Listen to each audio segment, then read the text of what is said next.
Hello everyone, good morning to all. Last class में हम लोगों ने डिफरेंस देखा था, difference between the habitat and niche. Now what is the definition of habitat. Habitat and niche की हम लोग अभी डेफिनेशन देखने वाले हैं. प्लेस और area. What is habitat? Place और area where a particular species lives is a it habitat. हम लोग बोल सकते हैं कि जहाँ पे पर्टिकुलर स्पेसीज जो है, जहाँ पे वो पर्टिकुलर प्लेस है, अदरवाइज एरिया है, जहाँ पे पर्टिकुलर स्पेसीज रहती है, उसे हम लोग क्या बोलेंगे? Habitat. And factors like the sunlight, average rainfall, annual temperature, type of soil present, and other abiotic topographic factor affect the presence of the organism. और जो भी हैबिटेट में ऑर्गेनिज्म रहता है उसके ऊपर sunlight, average rainfall, annual temperature और soil and other abiotic factor का अफेक्ट होता है. And this factor help in determining the presence of the particular type of the species in the environment. और ये जो फैक्टर है ये जनरली हेल्प करते हैं for determining the particular species in the environment. Generally ये बोल सकते हैं कि पर्टिकुलर स्पेसीज यहाँ पे रह सकती है. फॉर एग्जांपल, बहुत फॉरेस्ट में ज़्यादा ग्रास है तो हम लोग बोल सकते हैं कि यहाँ पे डियर जो है ये रह सकते हैं. उसके बाद उसके साथ साथ स्नेक, रैबिट, इस तरीके से हम लोग बोल सकते हैं according to the biotic as well as abiotic factor. इसके ऊपर डिपेंड है कि वहाँ पे कौन सी स्पेसीज एग्जिस्ट हो सकती है. Pond, river, ocean etcetera are the example of the habitat as many organisms are found in the same place or the habitat. यहाँ पे हैबिटेट का एक एग्जाम्पल दिया है. एग्जाम्पल में हम लोगों को पॉन्ड, आप लोगों को पता है व्हाट इज़ पॉन्ड. सेकेंड है रिवर, नेक्स्ट है ओशंस. और ये जनरली कैसे है? हैबिटेट है. और ये हैबिटेट में बहुत सारे ऑर्गेनिज्म क्या हम लोगों को वहाँ पे दिख रहे हैं, found in a same places और द हैबिटेट. बहुत सारे ऑर्गेनिज्म दिखते हैं हम लोग को पॉन्ड में, रिवर में एंड ओशन में. This habitat can be arboreal, terrestrial, aerial, aquatic etcetera. हम लोग बोल सकते हैं ये जो हैबिटेट है ये आइदर आर्बोरियल, आर्बोरियल मीन्स क्या, तो हम लोग बोल सकते हैं कि ट्री पे रह सकते हैं, terrestrial trees as well as generally land पे वॉक कर सकते हैं, एरियल वाटर के साइड में, एक्वेटिक वाटर में एक्सेट्रा, ये एनिमल यहाँ पे रह सकते हैं. And the immediate surrounding of an organism and sometimes also refer to as a micro habitat is an important concept to remember when working the sedentary or weakly motile the organism. हम लोग बोल सकते हैं कि ये जो हम लोगों ने हैबिटेट बताए, पॉन्ड, रिवर, ओशन, ये हैबिटेट के एग्जाम्पल है और इसमें बहुत सारे ऑर्गेनिज्म प्रेजेंट होते हैं.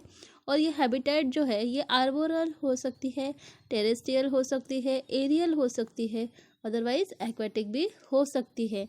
And the immediate surrounding of the organism हम लोग बोल सकते हैं some time refer as a micro habitat.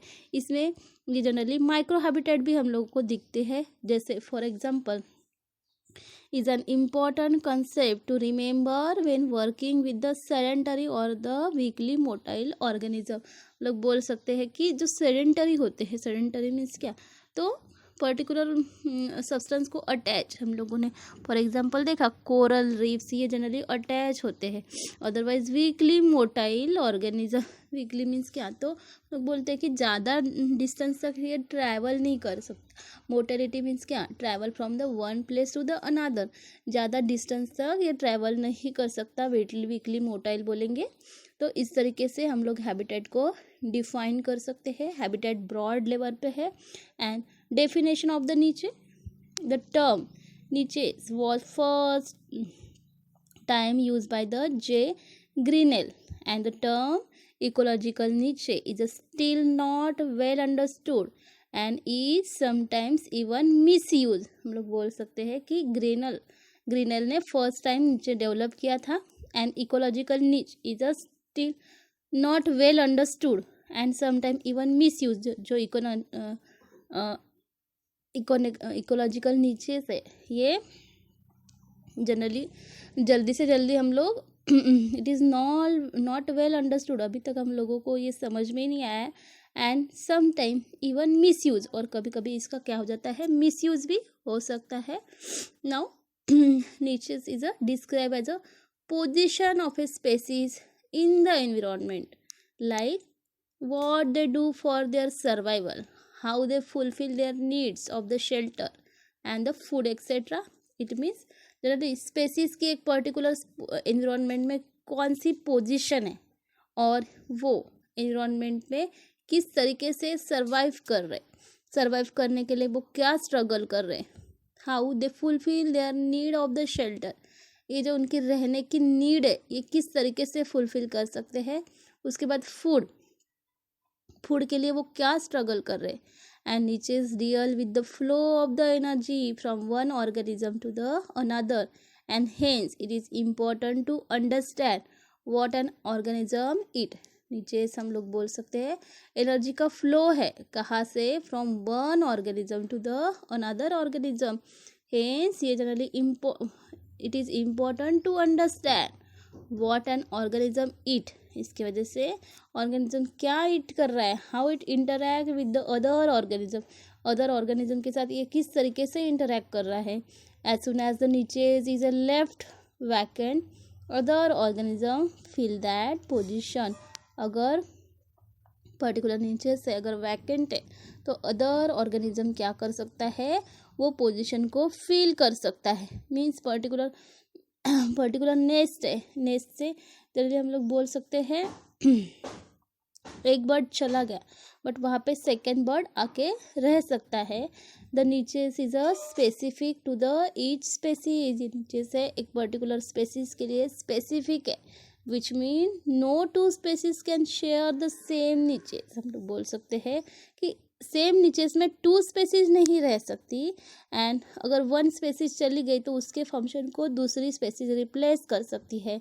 If the species create its own unique niches in an ecosystem it would be helpful in reducing the competition for the resources among the species. हम लोग बोल सकते हैं कि particular species ने अगर इसकी own unique niches produce की तो ये जनरली हेल्पफुल होगा in the reducing the competition for the resource among the species।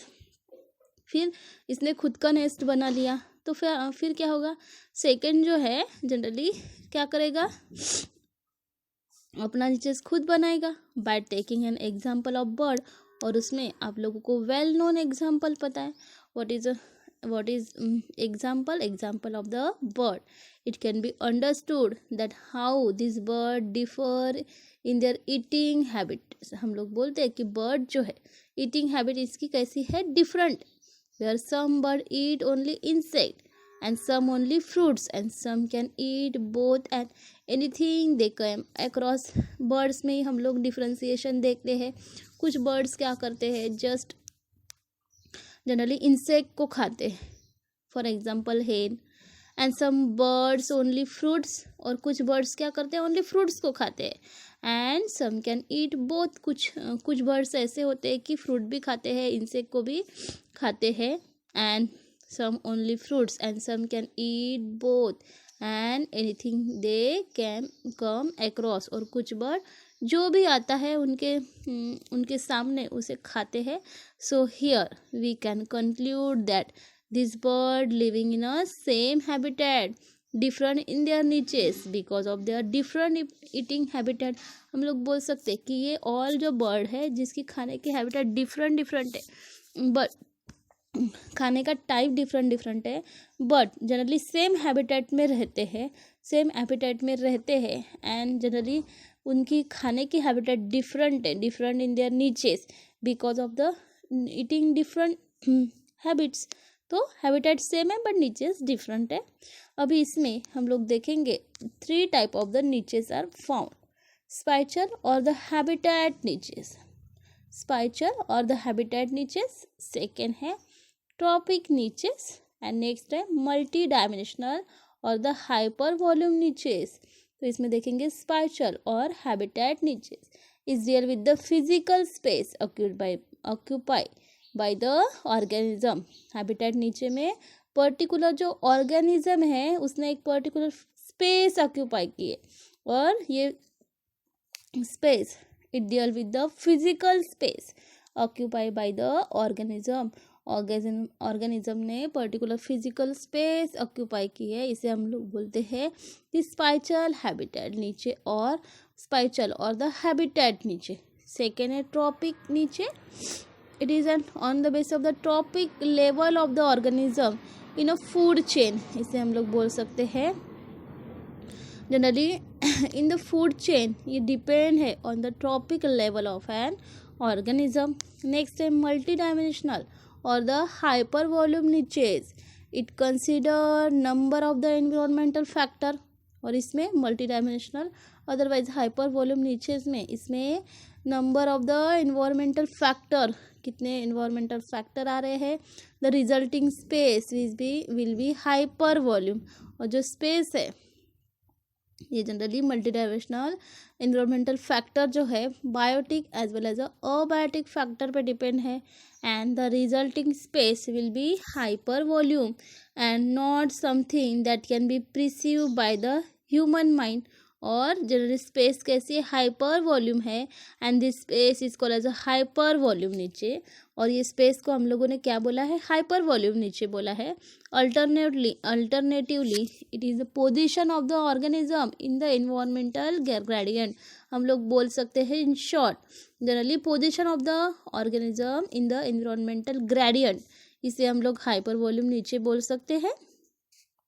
और ये जनरली नंबर ऑफ इन्वायरमेंटल जो फैक्टर है बायोटिक एंड द अबायोटिक इसके ऊपर डिपेंड है.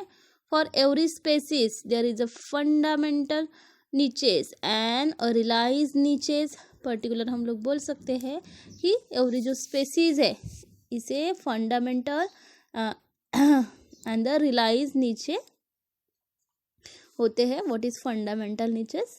It is a niches in the absence of the all competitors. This is highly improbable in the nature.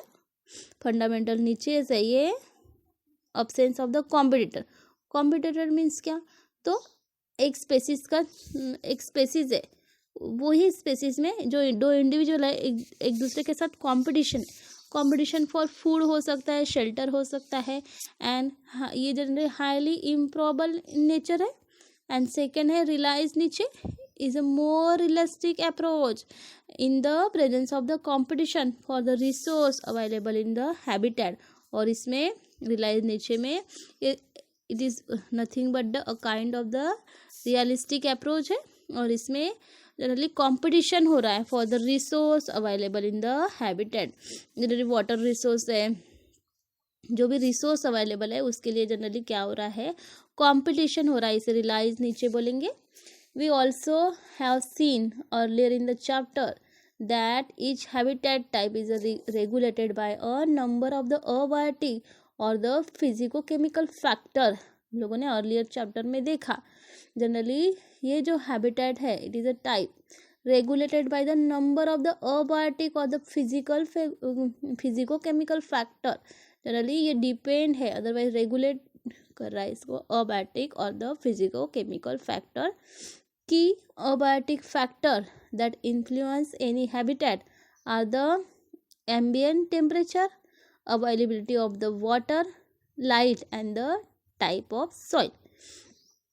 Generally abiotic factor में हम लोग बोल सकते हैं कि एयर है, वाटर है, that influence any habitat are the ambient temperature. ये पर्टिकुलर हैबिटेट इन्फ्लुएंस कर रहा है ambient temperature, availability of the water, light and type of soil. Major abiotic factor, इसमें हम लोग बोल सकते हैं मेजर अबायोटिक फैक्टर कौन से हैं. तो इसमें फर्स्ट अबायोटिक फैक्टर है, इसे हम लोग टेम्परेचर बोल सकते हैं. Major abiotic factor temperature is a most ecologically relevant environmental factor. Average temperature on land varies from sub-zero level in the polar area and the high altitude upward up to the 50 degrees Celsius in the tropical desert in summer. तो इसमें सबसे पहले जो factor है, इसमें major abiotic factor कौन सा है? Temperature. It is a most ecologically relevant environmental factor है. और average temperature on the land में जो भी एवरेज टेम्परेचर है, ये जनरली वेरीज हो रहा है from sub zero level in the polar areas and the high altitude upward up to the 50 degree Celsius, 0 to the 50 degree Celsius in the tropical desert in the summer. Temperature also varies seasonally. हम लोग देखते हैं temperature भी है seasonally varies होता है. It decreases progressively from the equator toward the pole and from the plain to the mountain top. Generally हम लोग देखते हैं समर में टेम्परेचर बहुत ज़्यादा वो इंक्रीज हो जाता है, विंटर में टेम्परेचर कम हो जाता है, रेनी सीजन में भी कम हो सकता है. ये डिपेंड है कि कौन से इक्वेटर पे जनरली प्रेजेंट है. Poles and the plain there are some unique habitat such as a hot spring.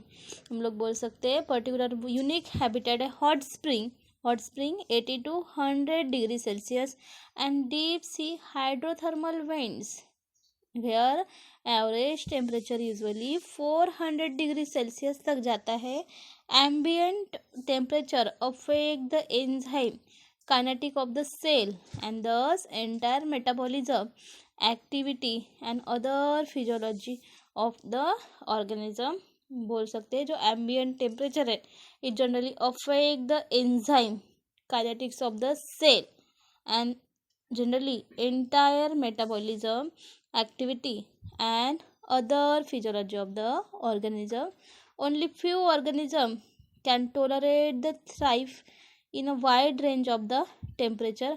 कुछ ही ऑर्गेनिज्म ऐसे है कि wide range of the temperature को जनरली ये एडजस्ट कर सकते हैं, but a vast majority of them are restricted to the narrow range of the temperature. और उसमें से कुछ ही ऐसे है कि नैरो रेंज ऑफ टेम्परेचर में को टोलरेट करते हैं. इस तरीके से हम लोगों ने टेम्परेचर जो फैक्टर है ये हम लोगों ने स्टडी किया है. हम लोगों ने अभी जो हैबिटेट एंड द नीचे इसकी डेफिनेशन देखी है. What is habitat and what is नीचे. हैबिटेट ये पर्टिकुलर प्लेस है और एरिया है वेयर पर्टिकुलर स्पेसीज रहता है, इसे हम लोग हैबिटेट बोलते हैं. और इसमें sunlight, average rainfall and the annual temperature and the presence of the soil, ये ऑल फैक्टर अफेक्ट करते हैं ऑर्गेनिज्म के ऊपर. नीचे जनरली इकोलॉजिकल नीचे a position of the species in the environment. Species का एक particular position in the environment, like what they do for their survival के लिए ये क्या करते हैं. एंड नीचे deal with the flow of the energy from one organism to the another organism. और हम लोगों ने 3 टाइप के नीचे से हम लोगों ने देखे हैं. स्पाइचल और हैबिटेट नीचे, ट्रॉपिक नीचे, multi dimensional or the hyper volume नीचे. एंड द हम लोगों ने लास्ट जो फैक्टर देखा है इसमें हैबिटेट और द स्पाइचल नीचे. इसमें it deal with the physical space occupied by the organism. Trophic niche में It is a basis of the tropical level of the organism in the food chain, and the multidimensional or the hyper volume niche, it consider the number of the environmental factor, it resulting in the space will be hyper volume. And every species has its three fundamental niches, and there is a fundamental niches and the realized niches. और next जो हम लोगों ने topic देखा है, major abiotic factor, temperature. Temperature it is a most ecological relevant environmental factor, and average temperature on land varies from the sub-zero level in a polar area.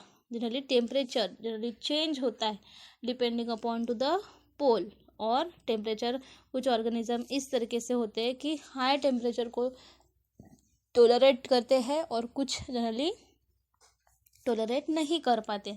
इस तरीके से नेक्स्ट जो अबायोटिक फैक्टर है water, हम लोग next class में study करेंगे.